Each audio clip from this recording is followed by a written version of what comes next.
ಇಡೀ ಭಾರತದಾದ್ಯಂತ LPG gas ಬಳಕೆದಾರರಿಗೆ ಕೇಂದ್ರ ಸರ್ಕಾರದಿಂದ ಇದೇ ಮಾರ್ಚ್ 31ರ ಒಳಗೆ ಈ ಕೆಲಸವನ್ನು ಮಾಡುವುದು ಕಡ್ಡಾಯವಾಗಿದೆ. ಇಲ್ಲಂದರೆ ನಿಮಗೆ ಇನ್ನು ಮುಂದೆ LPG ಗ್ಯಾಸ್ ಸಿಗಲ್ಲ.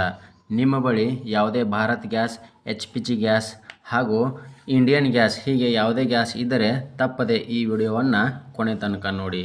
ಈಗಾಗಲೇ ದೇಶದಲ್ಲಿ ಗ್ಯಾಸ್ ಸಿಲಿಂಡರ್ಗಳ ಶಾರ್ಟೇಜ್ ಇರುವ ಸಂದರ್ಭದಲ್ಲಿ ಕೇಂದ್ರ ಸರ್ಕಾರದಿಂದ ಮತ್ತೊಂದು ಹೊಸ ರೂಲ್ಸನ್ನು ಜಾರಿಗೆ ತಂದಿದೆ. ಇದೇ ಮಾರ್ಚ್ 31ರ ಒಳಗಾಗಿ ಗ್ಯಾಸ್ ಇರುವ ಎಲ್ಲ ಗ್ರಾಹಕರು ತಪ್ಪದೆ ಈ ಕೆಲಸವನ್ನು ಮಾಡುವುದು ಕಡ್ಡಾಯ. ಇಲ್ಲಂದರೆ ಗ್ಯಾಸ್ ಕನೆಕ್ಷನ್ ರದ್ದುಗೊಳಿಸಬಹುದು. ಹಾಗೆ ಯಾವುದೇ ಗ್ಯಾಸ್ ಇನ್ನು ಮುಂದೆ ನಿಮಗೆ ಸಿಗುವುದಿಲ್ಲ. ಹೌದು, ಕೇಂದ್ರ ಸರ್ಕಾರವು LPG ಗ್ಯಾಸ್ ಸಿಲಿಂಡರ್ಗಳ ದುರ್ಬಳಕೆ ಹಾಗೂ ಬ್ಲಾಕ್ನಲ್ಲಿ ಮಾರಾಟ ಮಾಡುವುದನ್ನು ತಡೆಗಟ್ಟಲು ನಿಜವಾದ ಗ್ಯಾಸ್ ಗ್ರಾಹಕರಿಗೆ ಗ್ಯಾಸ್ ವಿತರಣೆಯಾಗಬೇಕೆನ್ನುವ ನಿರ್ಧಾರದಿಂದ ಸರ್ಕಾರ ಹೊಸ ರೂಲ್ಸನ್ನು ತಂದಿದೆ.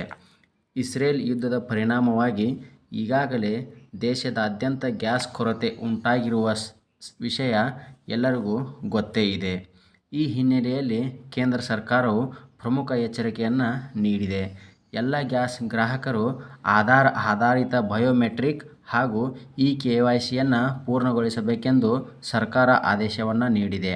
ಈ ಅವಧಿ ಮಾರ್ಚ್ 31ರ ಒಳಗೆ ಪೂರ್ಣಗೊಳಿಸಬೇಕೆಂದು ಸರ್ಕಾರ ಆದೇಶವನ್ನು ಹೊರಡಿಸಿದೆ. ಇಲ್ಲದಿದ್ದರೆ ಗ್ಯಾಸ್ ಬುಕ್ಕಿಂಗಲ್ಲಿ ಕೂಡ ನಿಮಗೆ ಸಮಸ್ಯೆಯಾಗಬಹುದು.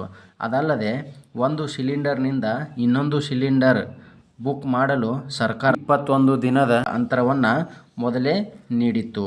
ಈಗಾಗಲೇ ಮೊನ್ನೆ ಸಿಲಿಂಡರ್ ಕೊರತೆಯಿಂದಾಗಿ ಈ ಅಂತರವನ್ನು 21 ದಿನದಿಂದ 25 ದಿನಕ್ಕೆ ವಿಸ್ತರಣೆಯನ್ನು ಮಾಡಿದೆ.